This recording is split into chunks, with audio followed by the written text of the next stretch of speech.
Have you ever wondered what books inspire the stories you love?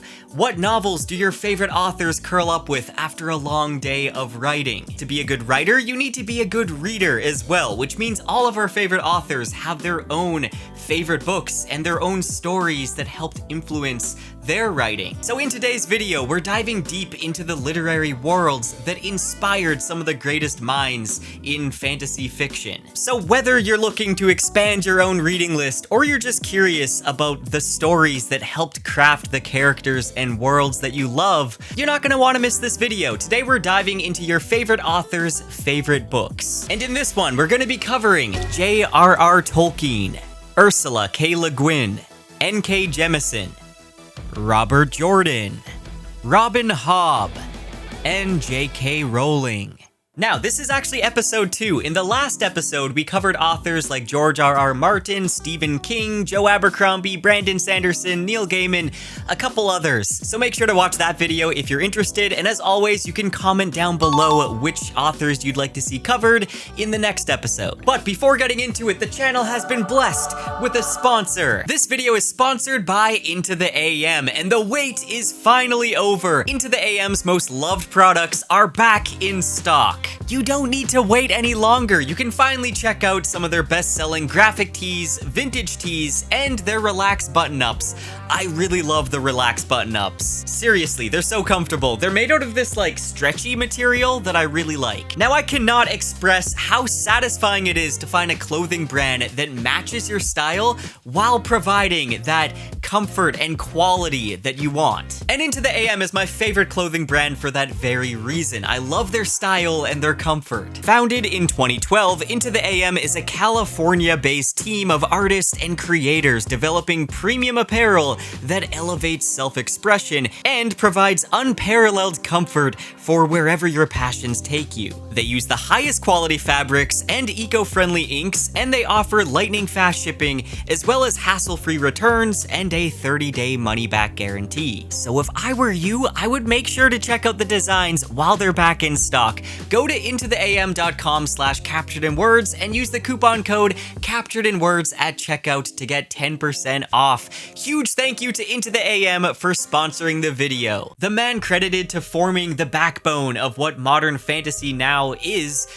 of course J.R.R. Tolkien. Obviously, his flagship works have become household names. Everybody knows about The Lord of the Rings and The Hobbit and even The Silmarillion. So much of what fantasy has become is all off the back of Tolkien's creativity and what he created.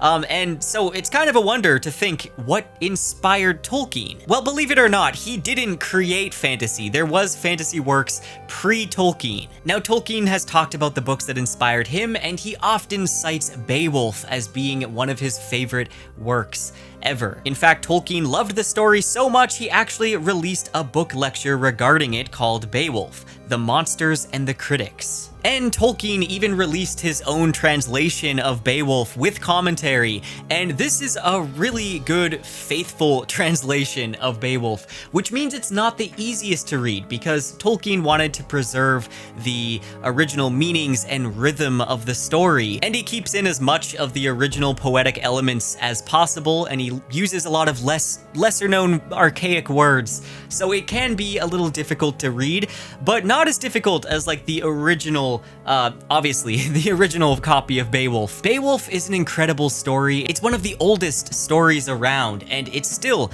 such a great epic. Tolkien has also voiced his opinions on some other works, and one that he praised a lot was The Book of Wonders by Lord Dunsey. Dunsey?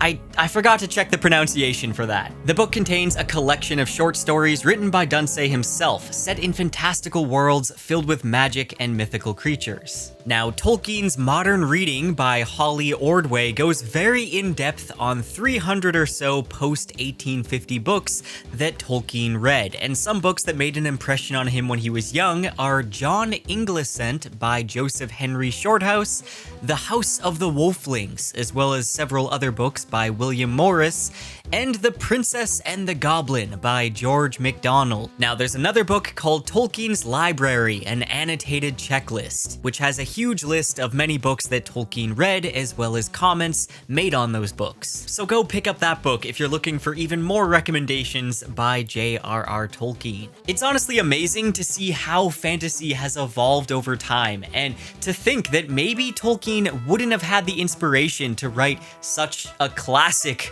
of the fantasy genre that basically was the foundation of modern fantasy if it weren't for the brilliant minds of the past. Ursula K Le Guin is one of those prolific writers. I mean, she broke new ground in sci-fi and fantasy, and she was a huge inspiration for other authors like Neil Gaiman, Patrick Rothfuss, Salman Rushdie, and David Mitchell. And that's just to name a few. And while she's most celebrated for her genre-defining sci-fi novels like The Left Hand of Darkness and The Dispossessed, she also redefined the fantasy genre with her books of Earthsea, which is a personal favorite of mine. A Wizard of Earthsea is a book that originally introduced the idea of a wizard's school, which was later made famous by the Harry Potter books. But Ursula did it first. The inspiration came after noting how all wizards in fantasy are old, bearded, and wise, and she wondered what life was like for them when they were, say, 14 years old. Where did they go to school? How did they become a wizard? It was those simple musings that went on to bring us one of the greatest fantasy series of all time. Seriously, if you haven't read Earthsea yet, you need to. And I still see some people that think Earthsea is only for young adults, and it's not intricate enough or complex enough for adults to read. No, just do yourself a favor and read Earthsea. There's so much more that you can pick up on reading it as an adult. There's a lot of layers in the theming and everything that's just so much more rewarding. Anyways, Le Guin never really liked picking favorites, and when asked what her favorite book was as a child, she told Entertainment Weekly, "I was a bookworm. I ate books. I read so many with so much pleasure. There's no way I could pick a favorite." She then goes on to list some of the books that she read over and over again. From Alice in Wonderland to Black Beauty, from The Jungle Book to Kim, from Pride and Prejudice to Jane Eyre to Little Dorrit and to The Lighthouse. And when asked who her literary crush is, Le Guin said, "I have never got over Fitzwilliam Darcy and I never will." She also says that she always cries at the end of The Lord of the Rings when Sam says, "I'm back."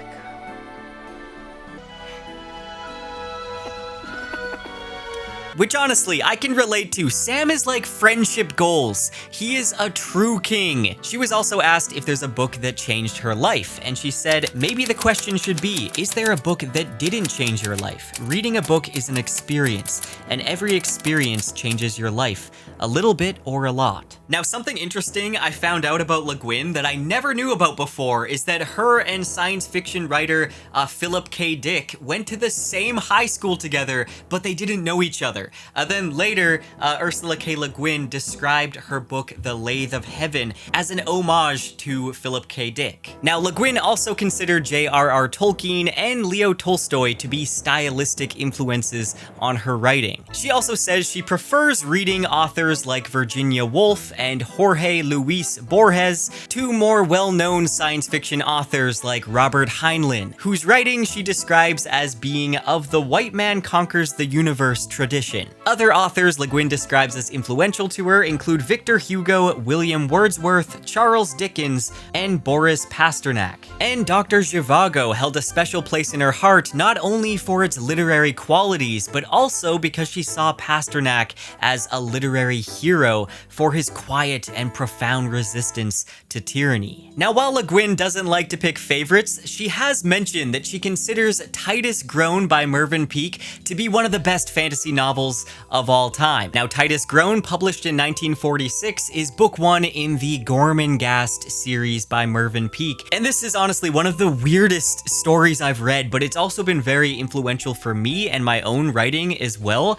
It's such a bizarre story, but I urge you to read the Gormenghast books. The story takes place in the Gothic castle of Gormenghast, a castle that is run by the Grown family. And when I say castle, this isn't just a a castle. This is a gigantic, sprawling castle, bigger than cities, so big that you can get lost in its many corridors and rooms. It's like a labyrinth in nature. It has many cryptic rooms, and it's kind of falling apart, but the denizens of this castle are some of the most charismatic and neurotic characters that you're going to read. They all have their own quirks and oddities to them, which really makes this series so interesting and just odd. It feels kind of like a mix between, it's like Dickinson and Tim Burton combined. Now, the story focuses on Titus Groan in particular, exploring the ideas of tradition and social systems as Titus needs to balance his birthright and legacy. Moving on to N.K. Jemisin. Now, we've talked about some authors who have written some classics in the genre, but I wanted to highlight an author who has written what I would say is definitely a modern classic. N.K. Jemisin is the first to win 3 Best Novel Hugo Awards in a row for all 3 books in the Broken Earth trilogy, and I can see why. I mean, this trilogy, it's not my favorite, but it is a masterpiece. I mean, I can't deny that there's just something so brilliant about this trilogy. I mean, narratively and conceptually, there's really nothing like this in fantasy and sci-fi, at least from what I've read. It's very unusual, very inventive, and the writing style and structure is very powerful, but it does take getting used to. I mean, it took me a while to really get into this book because it was kind of hard to follow at first, because we get a point of view that from a character that's written in the second person, and then it kind of alternates. But I do gotta say, it was well worth pushing through because the twist that kind of ties everything together here made this one of the best series I've read in a long time. I mean, it's not just good fantasy, it is peak literature. The themes, the prose, the foreshadowing, all of that make this an instant classic that I think is worth studying in schools alongside other classics. Broken Earth has some intense family drama, it has this really fascinating scientific magic system, and a complex protagonist who is a mother, and I feel like she's one of the most fascinating characters of the 21st century. And really, this feels like a great blend of high fantasy and dystopian speculative fiction, and there's a lot going on in this series. I haven't read anything else by Jemisin. I really want to soon, so leave your recommendations in the comments. But now let's talk about some of N.K. Jemisin's favorite books. Not only does she recommend The Murderbot Diaries by Martha Wells, which I love, but she also recommends The Cloud Roads, which I've actually never heard of. Jemisin enjoys it for its richly constructed world and unique fantasy races, though she humorously admits that she'd get eaten if she ever visited that world. The story follows Moon, who spent his life hiding what he is, a shapeshifter, belonging to a race called the Raksura, winged dragon-like beings who live in a complex society. Struggling with his identity and longing for belonging, Moon is taken in by the Raksura and must navigate their often dangerous world. As he learns more about his heritage, Moon becomes embroiled in battles against the Fel, a malevolent race threatening the Raksura's survival. She also highly recommends Everfair by Nisi Shawl, saying it's soaring, high-minded stuff, and Shawl does a marvelous job of demonstrating the capabilities of the steampunk subgenre, which too often sacrifices the richness of actual global history in favor of Victorian fetishization and racial exclusion. As well as Nine Fox Gambit by Yoon Ha Lee, and she says, the story is dense, the pace intense, and the delicate East Asian flavoring of the math-rich setting might make it seem utterly alien to many readers, yet metaphors for our own world abound.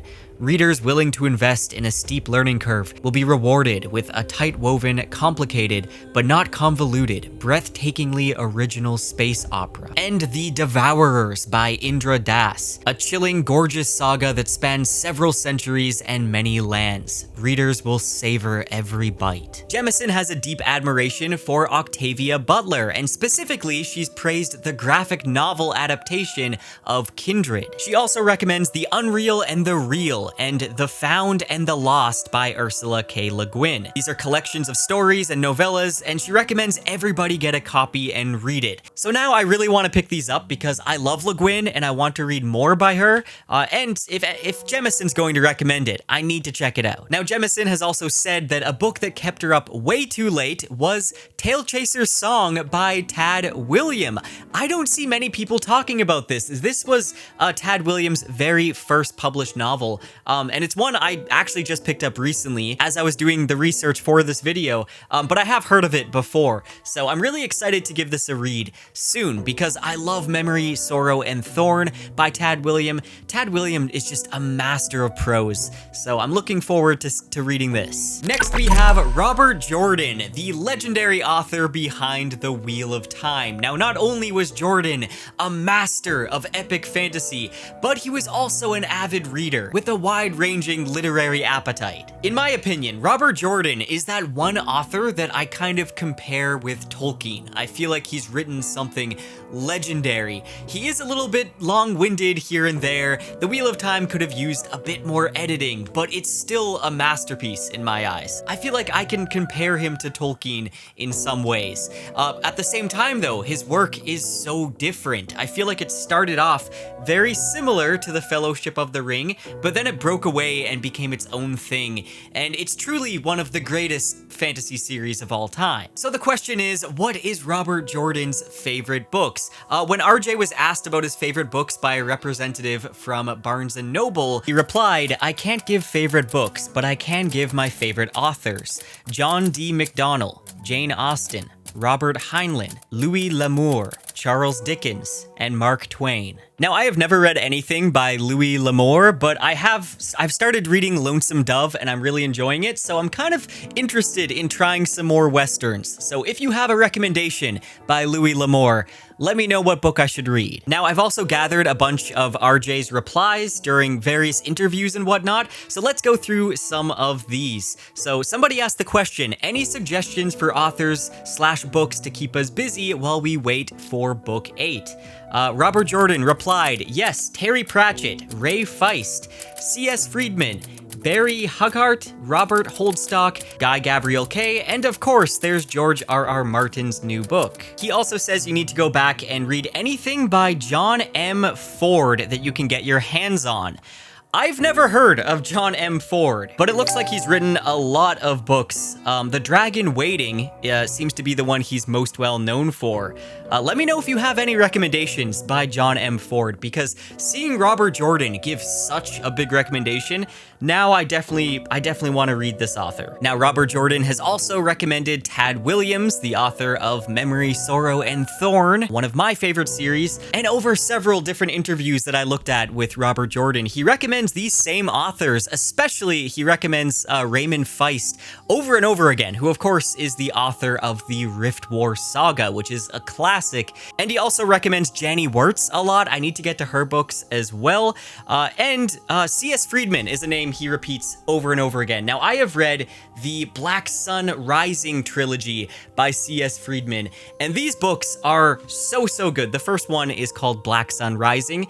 This is such a great series. I highly recommend reading it. It's a great mix of sci-fi and fantasy. Basically, it takes place in the far future where these colonists from Earth came and settled on this planet called Urna. But they found out the planet is incredibly dangerous and they have to fight for survival against this evil force known as the Fae. And basically, this force preys on the human mind, and it can make your dreams and your nightmares become reality. It can bring life to them. So there's kind of like a horror aspect to this series as well. I feel like it's basically the grandfather of grimdark fantasy. It's a really great series. I highly recommend. And it's recommended by Robert Jordan as well. But she's written a lot of different fantasy and sci-fi stories. I really want to read more. Robert Jordan was a big fan of Terry Pratchett's The Discworld series, which is understandable. I mean, who doesn't love Discworld? If you haven't given Discworld a chance, you are missing out. Now, other influences that helped build the Wheel of Time include Arthurian legends, Norse mythology, Irish mythology,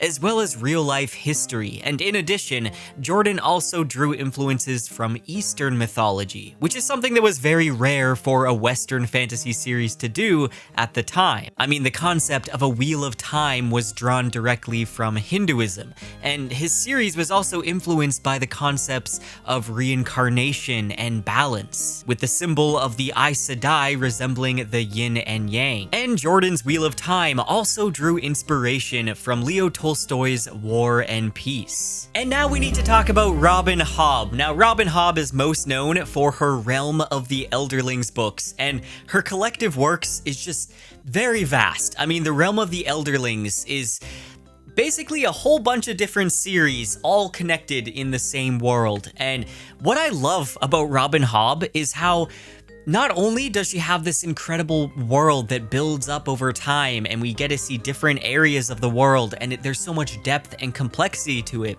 but her books also are very character driven. I mean, she dives deep into the characters and the trauma they go through and the character growth, the flaws and everything. And that's something I really appreciate about Hobb. I feel like she creates some of the characters that I get the most attached to in fantasy. And if an author can both make you tear up at how sad and heartfelt some moments are with the characters, but then also be annoyed with those same characters at certain times and just make you really care for them, then obviously they're an incredibly talented author, and Robin Hobb is that. I mean, I really want to dive more into the Realm of the Elderlings. I love the Farseer trilogy, which is the start of the Realm of the Elderlings, and I'm just beginning on the Live Ship Traders, but I really would like to read the entire Realm of the Elderlings sometime soon so that I can discuss all of them with you guys. Now, as for her favorites, well, there's very little online about Robin Hobb's recommendations other than her Goodreads account, where she reviews